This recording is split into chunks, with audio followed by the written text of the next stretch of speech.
There's a National League Central team that has a dark horse for Rookie of the Year, as well as a ton of pitching they're trying to polish up for the majors. It's the St. Louis Cardinals. Let's talk about it. You are Locked On MLB Prospects, part of the Locked On Podcast Network, your team every day.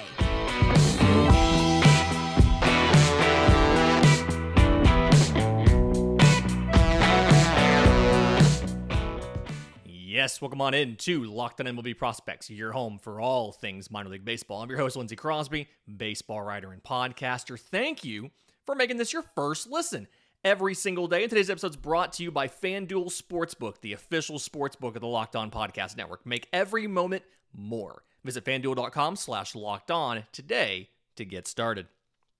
Going through the divisions, we're in the National League Central. We have the winners of the National League Central, the St. Louis Cardinals, 93-69 last year. And teams should only get better by their offseason moves. They lost Yadier Molina. They replaced him with Wilson Contreras, as well as promotions of prospects, just like they got quality contributions from the prospects they promoted last year. Number one guy, and a guy who I like as a dark horse for Rookie of the Year votes in the National League, third baseman and outfielder at this point, Jordan Walker. 6'5", 220. He was a 2020 first rounder out of high school. And he's only listed as an outfielder now because they moved him when Nolan Arenado opted into the remainder of the contract. But all he's done since he moved to the outfield is continue to destroy offensively while acclimating to the outfield so well that he actually got reps in center field in the Arizona Fall League. So, 119 games in AA last year. 306, 388, 510. 19 home runs, 53 extra base hits, 58 walks to 116 strikeouts, and 22 of 27 on stolen bases. Let's get the defense out of the way. First, the speed is above average. The arm is a plus arm. And like I said, he's been playing right field. He got some time in center in the Arizona Fall League. And for a guy who's 6'5", 220, he looked pretty good in center field. He's a very good athlete. He's well conditioned. He has very long, powerful strides, so he can cover lots of ground in the outfield. I would not want to play him as my full-time center fielder. I have a theory about how the slugger types, all the running you do in center field, can impact their performance at the plate. But he could cover it in a pinch, and in the meantime, he's going to be a fantastic right fielder. But offensively, this is where he really shines. Power is considered to be elite, 70 grade power. The hit tool, a lot of people have it as a 50, so as an average hit tool. I have it a little bit better, so I have it as probably a 55 or so. And a lot of what he's done at some of these levels is he was one of the younger players at these levels. He put up the 306, 388, 510 slash line last year in AA Springfield at age 20. And when you watch him play, you watch him take at-bats, the swing path, long levers, it's a longer swing, but he can cover the entire plate. I feel like he does particularly well hitting on the outside half of the plate. Going for the outside half, he can kind of extend the arms and get the full levers in play. Gives him very good bat speed to drive a ball to any field. He is a little aggressive at the plate. I think you see that in some of the strikeout numbers, as far as 116 strikeouts in 119 games. But for the most part, he likes to hit. And he has good enough contact ability and good enough power where he can turn what normally would be not quality contact into quality contact. 45% of his balls in play last year were 95 miles an hour or harder. His max exit velo of 114.6. All players 21 and younger, he was in the 99th percentile. So, the quality of the hits are there. Speed is above average, and so on the base paths, he can take extra bases. We saw how he did on steals, 22 of 27. I don't think he's going to be a 30-30 kind of guy in the bigs, just because I don't think he'll run that much as far as steals. But I absolutely think 30-10, maybe even 30-20, is possible if he decides he wants to do it. All in all, absolutely love Jordan Walker. Not a lot of flaws. He should see most of the year in the major leagues. And I think his ceiling is like perennial all-star in right field. So, love what I see there. Number 2 prospect in the system, I've got right-hand pitcher Tink. 2020 second-rounder supplemental out of high school. 6'1", 175. But got 16 starts in low A last year. 138 ERA and 52 and a third innings. 81 strikeouts, so 13.9 per 9. To 15 walks, 2.6 per 9. 1 home run allowed. What to know about Tink is his pitch mix. He has multiple plus pitches. The fastball is a plus pitch, sits in the mid-90s. And then he pairs that with a plus curveball. It's in the high 70s. It has a lot of horizontal movement, but it does have some two-plane break. So it moves a lot horizontally and drops a bit.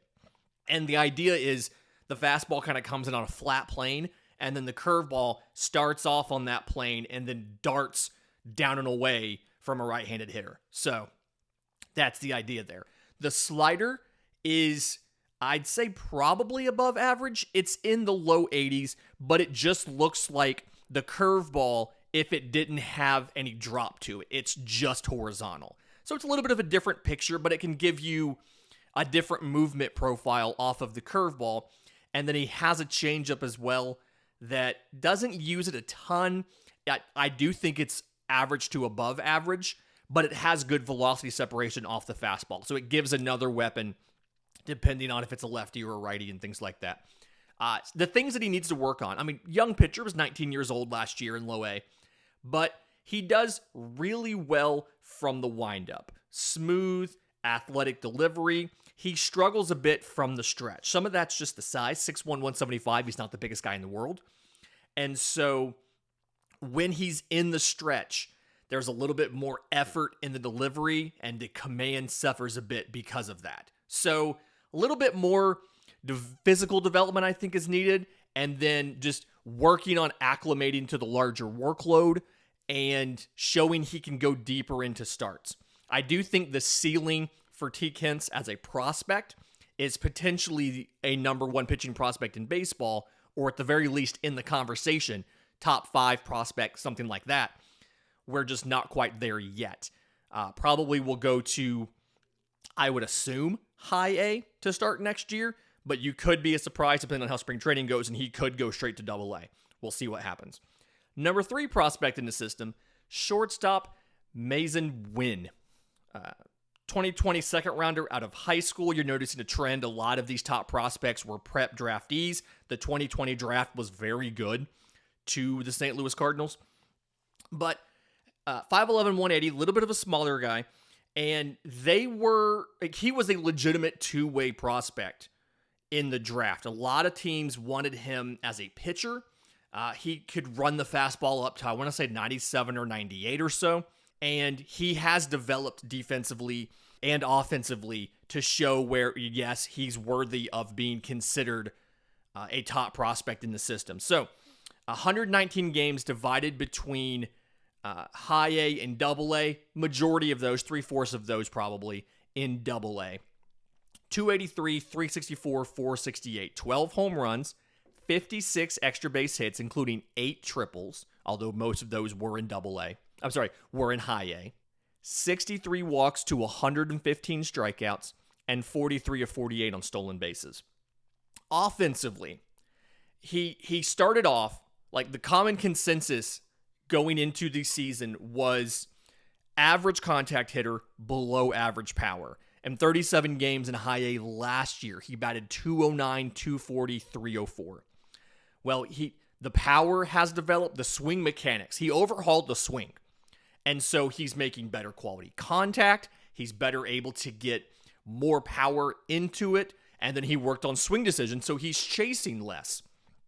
His in-zone contact rate last year, 86%. So one of the better numbers in this system. Strikeout rate, under 21%. So he cut down the strikeouts. He improved contact. And like I said, the power started to show up. Had a .566 slugging in Peoria, and then hit 11 of his 12 home runs in Springfield, albeit with a 432 slugging. So a little bit of work to do there still. He is very fast, plus speed. You can see that in some of the steal numbers, 43 or 48. And then when it comes to defense, you have to talk about the arm. Obviously, as a guy who used to be a pitcher, that is an 80 grade arm. The range is good. His actual defensive actions, so the hands, the glove, the transfer, all that's probably just about average. But what he has going for him is he has an absolute cannon, and as long as he can knock the ball down, he can make up whatever kind of advantage you have and get the ball to first base before you get there. In the futures game, he broke 100 miles an hour on a throw from shortstop, much to the chagrin of Justin Turner, then of the Dodgers, now of the Red Sox. And so I think he genuinely can be considered now as a legitimate shortstop prospect to play above average defense because of the range and obviously the elite, the 80 grade arm. And I like him as a future shortstop in St. Louis, provided the bat continues to develop. Number 4 prospect in the system, Matthew Liberatore, 6'5", 200, 2018 first rounder out of high school. Left-handed pitcher. Got 22 starts in AAA last year.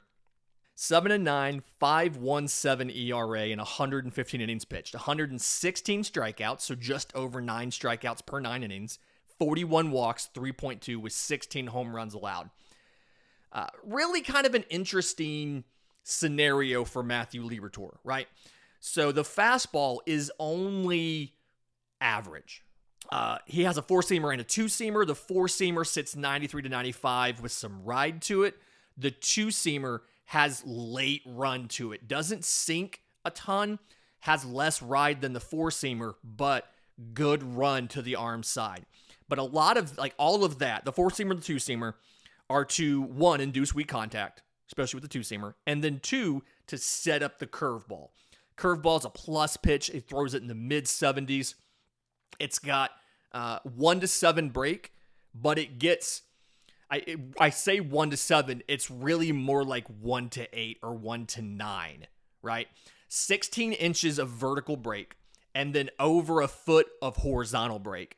So it can literally start up and in and end up in the bottom corner, the far bottom corner of the zone. It's a very good pitch. It is his best swing and miss option, and everything he does is to set that up. He also throws a gyro slider. It's an average pitch. A bunch of guys in the system throw gyro sliders. Sits 85 to 86 or so, and then he's got a changeup that's below average right now, sits in the mid-80s. Kind of mimics the 2-seam. And so I think the thing there is you have to get the velocity difference. It doesn't have enough velocity difference off of the fastball, especially since it looks like the 2-seamer. This looks like a more hittable version of the 2-seamer. So a little bit of work to do there on that. But doesn't always have his command. And I think that's probably the biggest bugaboo right now, is just trying to make sure that he can stick with the command deeper into starts and throughout the season. If he can work that out, you're going to see a nice back of the rotation guy that if everything goes right, you could have somewhere in the middle of your rotation, a number 3 or maybe a number 4. In just a minute, I want to get to the state of the pitching. Spoiler alert, it's very good. But first, today's episode is brought to you by our friends at FanDuel. We're really excited about our new sports betting partner for Locked On because they're the number 1 sports book in America. If you're new to FanDuel, that's great. They have so many amazing features that make betting on sports fun and easy. A new customer can join today to get started with $150 in free bets guaranteed when you place your first $5 bet. Just sign up at FanDuel.com/lockedon because FanDuel has your favorite bets from the money line to point spreads to player props, and you can combine your bets for a chance at a bigger payout with a same game parlay.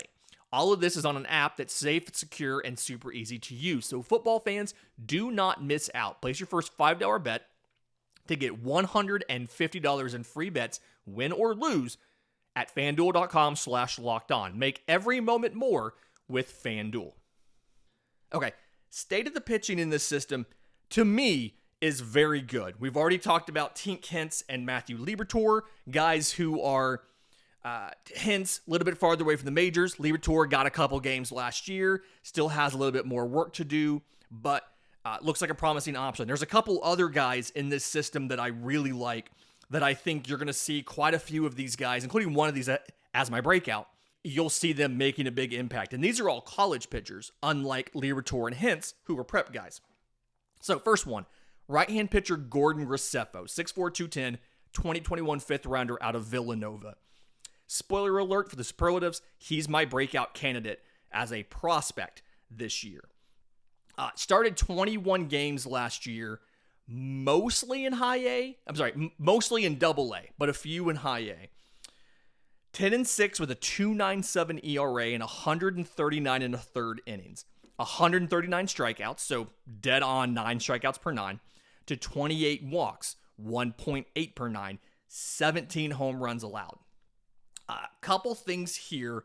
One, the fastball itself, the movement is not necessarily great. It grades out as above average, 93 to 95, touches 99. But it just doesn't have a lot of ride, and it's a little straighter than you would like.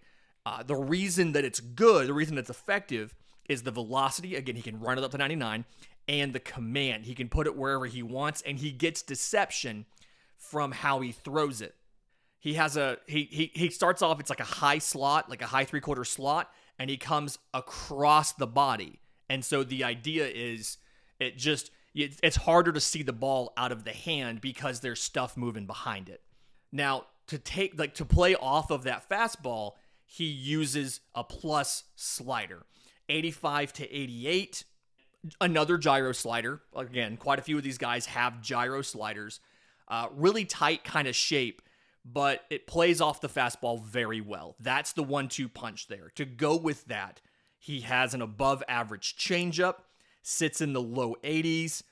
It has some good tumble to it, and that's the pitch that he uses to either induce chase or get swings and misses from lefties. So that's the out pitch against a lefty. And then he has a curveball, 12 to 6. It's average, but he can sequence really well. He can mix them really well. That pitchability is there, and then he can command everything really well. The command is somewhere between plus and 70 grade. I mean, I guess that'd be a 65, but point is, he's got just a lot of tools. He can use all of these very effectively, and so they play up a bit because of how well he can mix them and sequence them. I feel confident in saying back to the rotation guy, but from what I've read, from what I've seen, from the film that I've seen, I feel like he's due for a breakout this year. Just a little bit of tweaks here and there to the arsenal. Another prospect in the system that I really do like, a top 10 guy, right-hand pitcher Michael McGreevy. 6'4", 215, 2021 first rounder out of UC Santa Barbara. And last year got in 28 games, mostly in Double-A Springfield. 9-5, 3.99 ERA, and 144 and a third innings pitched. 117 strikeouts, so only 7.3 per 9, to 30 walks, 1.9 per 9, 15 home runs allowed. So the issue here, and the reason you see the low strikeouts and so many home runs, is it all comes back to the fastball. The fastball is on a below average pitch right now, 90 to 92, tops out, like it can touch 95 on its hardest throw. It runs a lot to the arm side, but doesn't have a bunch of ride, doesn't do well up in the zone. He's got to keep it down. Now, he can command it well, so for the most part, he can do it. When he doesn't and he misses, that's when you see it get rocked for a home run. So, something to work on there. But really, the fastball is just to set up the slider. The slider sits 82 to 84, and he throws it a ton. He threw the slider more than the curveball and the change put together. So he's throwing that fastball just enough for you to sit on it so he can beat you with the slider. He gets the most chases with that. He gets the most swings and misses with that. It's really only above average. I think it could get to plus, though. The changeup could be better. I think it has potential to be average. Right now, I have it as below average because of the command issues. He can't always put it where he wants to put it. The curveball, it sits in the high 70s. It's probably average right now. It looks like the slider, but just more depth, right? So if you're trying to get out in front of the slider, he can drop the curveball behind you. Command's above average. There's a little bit of deception in there, but he's got a lot of effort in the delivery. And so to me, there's a question whether he's in the back of the bullpen. I'm sorry. There's a question whether he's in the back of the rotation or he's in the bullpen. I think if he was in the bullpen, the slider and fastball combo would be a little bit better. You can get a little more velocity on it, albeit it's not going to be a flamethrower. He's still going to top out at 95 or so, but it might play up a little bit in relief. They're going to keep trying him as a starter. We'll see how that goes. The third guy is recent draftee left-hand pitcher Cooper Hjerpe, 6'3", 200, 2022 first rounder out of Oregon State. Really, really unique pitcher. So when you watch Cooper Hjerpe, he's a drop and drive pitcher, right? So he drops the back leg and then pushes off towards the plate.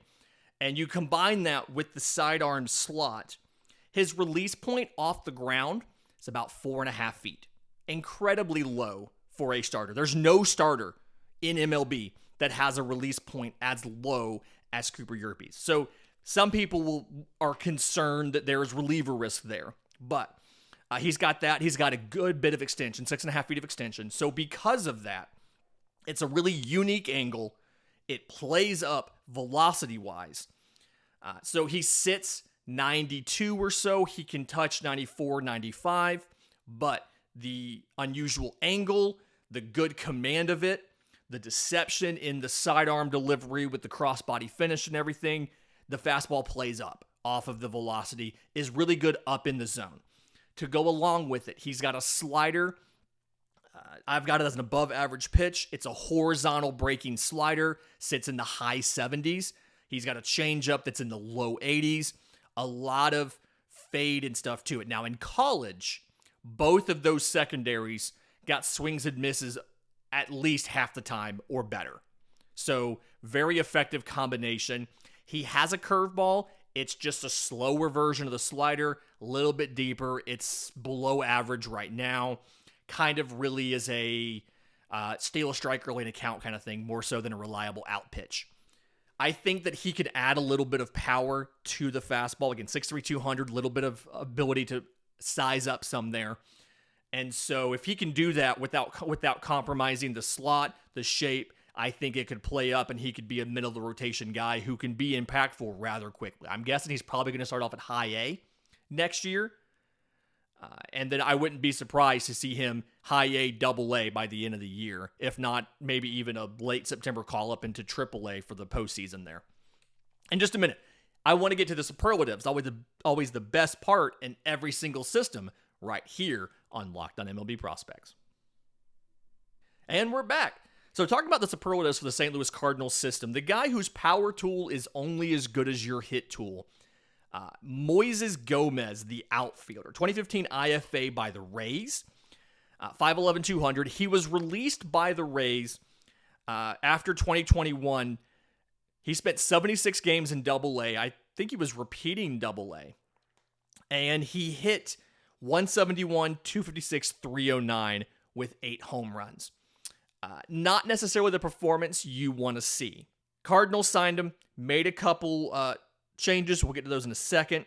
He spent 120 games between Double-A and Triple-A, even, 60 in each. 294, 371, 624, 39 home runs, 66 extra base hits, 52 walks to 174 strikeouts. So the strikeouts are still there, but the power showed up. 10 of 13 on stolen bases. And the thing here, very simple swing. Not a lot of moving parts. He was able to make contact more regularly because of the pitch recognition. For the longest time, when you watched him in Montgomery, it felt like he was guessing. Like he was guessing what was going to come, and then he was missing pitches in the zone. It was a stiff swing, wasn't very flexible. It was simple. It was quick. The bat speed's there. But he was missing stuff in the zone. The Cardinals did some tinkering and work with him and absolutely took off.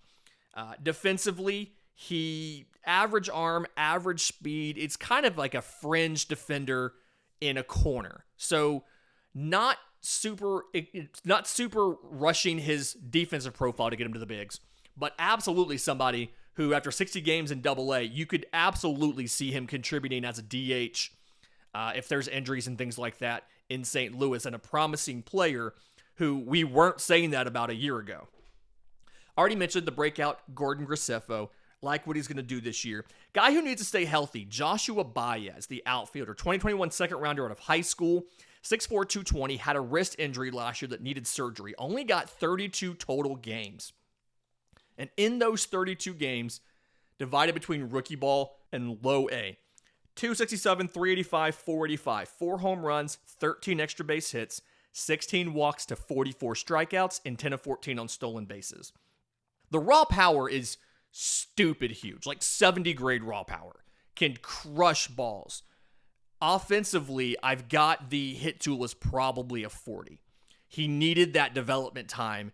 Obviously had the injury, didn't get a lot of that. Needs that development time. The speed's below average as well, and so you can't count on the defense to carry him. The arm is very good. He was 98 on the mound as a prepster, and so you could put him into a corner outfield spot, into a right field, probably above average defensively despite the speed being below average, because he has good reads, good routes, good reactions, and again, the arm, the 70 grade arm will play up.